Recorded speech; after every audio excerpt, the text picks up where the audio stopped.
Hi, friends. Welcome to Rhythm and Word, a ministry of Fourth Presbyterian Church. I'm Reverend Tom R. I'm interim pastor here at Fourth.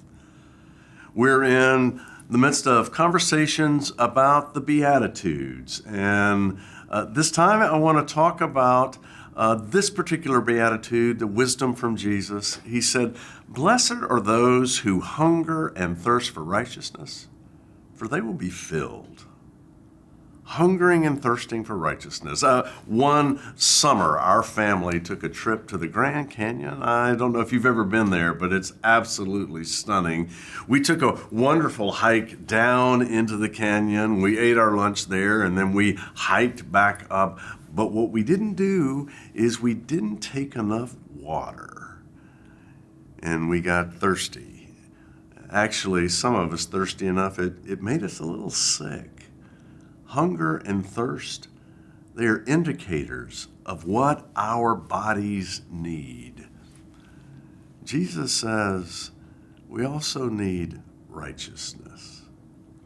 What does it mean to hunger and thirst for righteousness?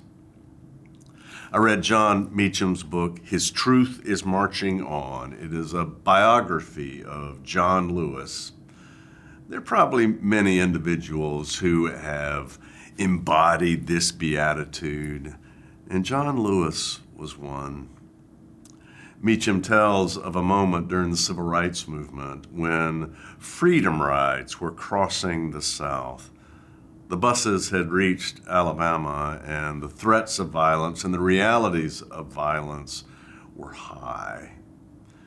President Kennedy and Attorney General Robert Kennedy sent emissaries to meet with the Freedom Riders to convince them, stop the ride, it's too dangerous. The Freedom Riders agreed, and they stopped the buses. But John Lewis had other ideas. He was not with them at the time, but he went to Alabama to renew the rides. He knew the risk, but Lewis and others drove through the night to get to the buses to say, we must head out again. And they did.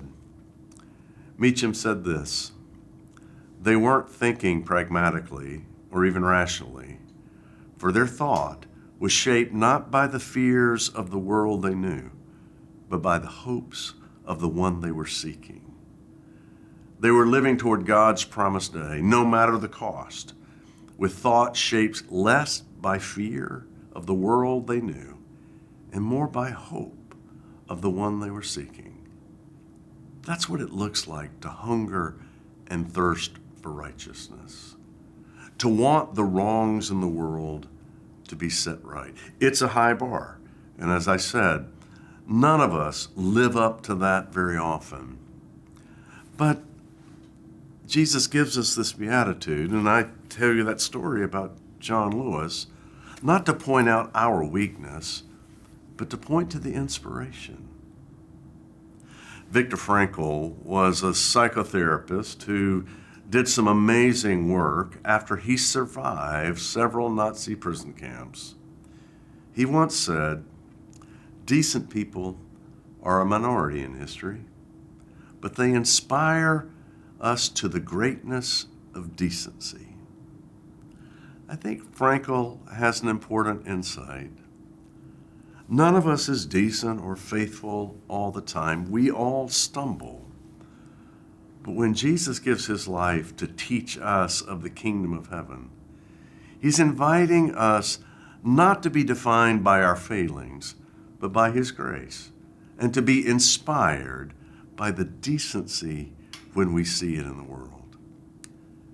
And when we see it, it creates in us a hunger, doesn't it?